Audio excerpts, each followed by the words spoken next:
Alright, so this is going to be a quick short video about the crushing hand build.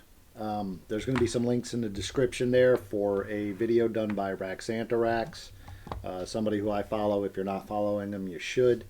And there will also be a link to the build itself on Maxroll. I'm just going to go over something real quick about the build that I haven't seen anybody going over yet. And I personally think it's pretty important. And that is the skills layout and what keys they should be assigned to. So keys 1, 2, and 3, it really doesn't matter what order you put these in, but you need Ravager, Armored Hide, and Counterattack. They have to be on keys 1, 2, and 3 because you're going to hold those 3 keys down. Key 4, we need it to be Hunter so that when we cast Hunter on cooldown, it triggers auto casting on these other 3. We're going to put Scourge on our primary mouse button, which we're going to trigger occasionally by tapping the space bar and clicking that.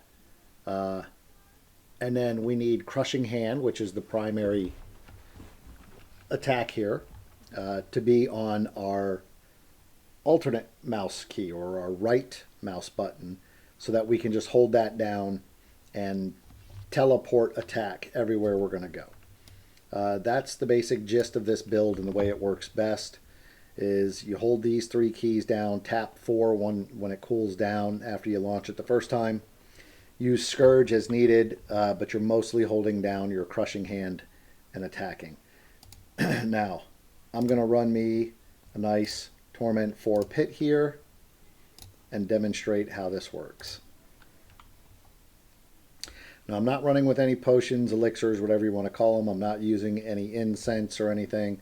This is just pure build. I'm going to cast these guys to begin with, and then I'm going to launch my Hunter, and then all I'm doing is holding down that right-clicked mouse button and then occasionally attacking with my Hunter. As you can see, I'm just kind of bouncing around. Ravager allows you to teleport attack. So I'm just going to teleport attack, and I'm going to crush everything.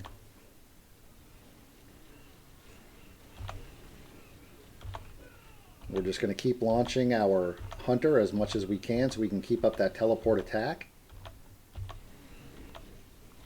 And as you can see, we're going to move quickly through this. This is one hellacious build.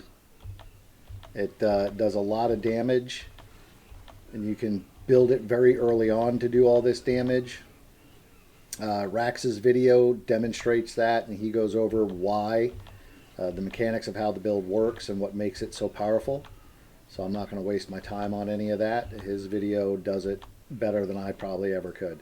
So I'm just here to show you this key layout, which I personally think is very, very important. I don't think people focus on their key layout sometimes when they're doing builds and how they set it up. They just set it up and then they go with it, and they don't bother to ever speak about it. But I think that's a bit of knowledge that should probably be also passed on, besides just the build itself, but how the build functions, how you do what you got to do in it. As you can see, this is a tier 4, first of the tier 4s, right, level 65. We're already 13 minutes in remaining, and we're crushing it, right? We're probably going to finish this up with about probably 10, maybe more if we're lucky. I am not fully maxed out on this build yet by any means. I haven't gotten that far yet. I'm hoping to get all my glyphs leveled to where they need to be. I've only got 1 above 50, the rest are below, and yet I'm still going through here and crushing it.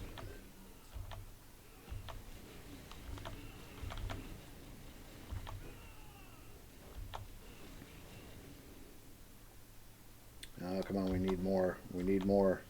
More density would be nice.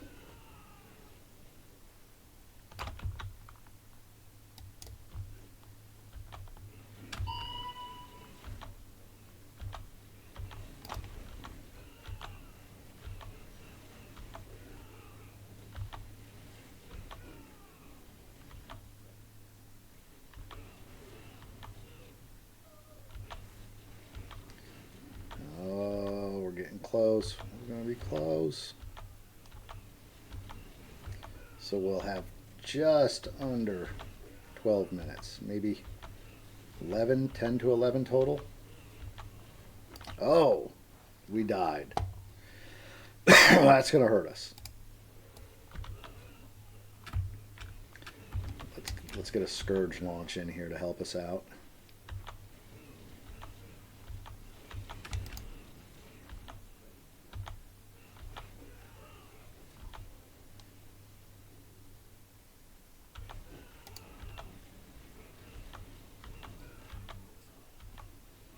We should be getting our gateway. Here we go.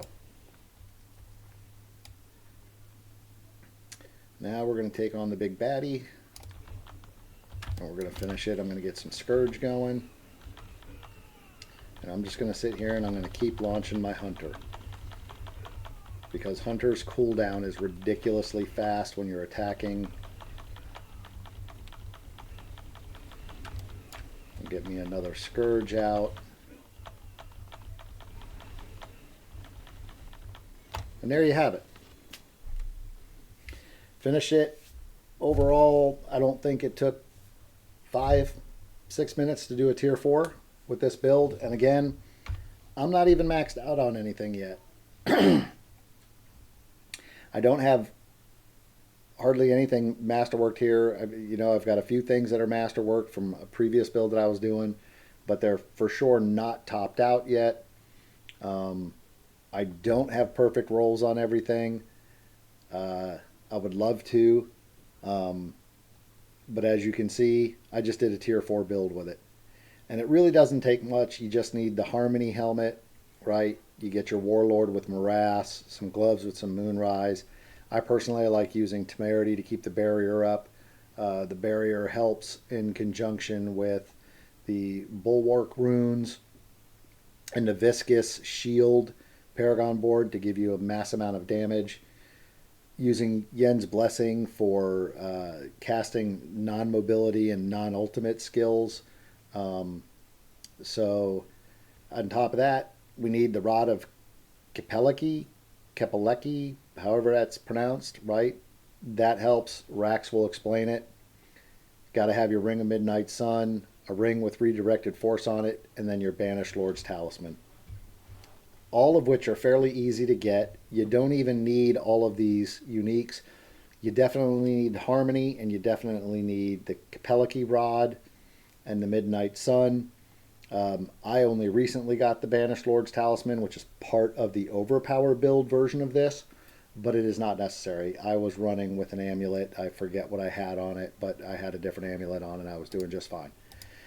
I think the biggest thing that needs to be mentioned about this build, and the best way to make it work, is you need to set your keys up just right.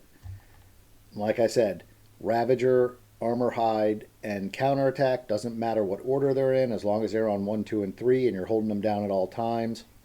You're holding down your right click at all times for Crushing Hand, and then just moving your mouse around to hit your targets. And you will teleport attack. And it does a massive amount of AoE. You keep casting your Hunter as soon as you can on cooldown, and cast Scourge as need be, and everything is fine. So that's the biggest takeaway from this video: getting those keys laid out right and using them properly to make this build really shine to the best of its abilities, especially once you get everything maxed out where it needs to be based on the build on max roll. So again, Rax's video is in the description link, and the build link itself on max roll is in the descriptions. Check them both out. Especially watch Rax's video. He gives a lot of good insight on the build, on how it all works and why it works.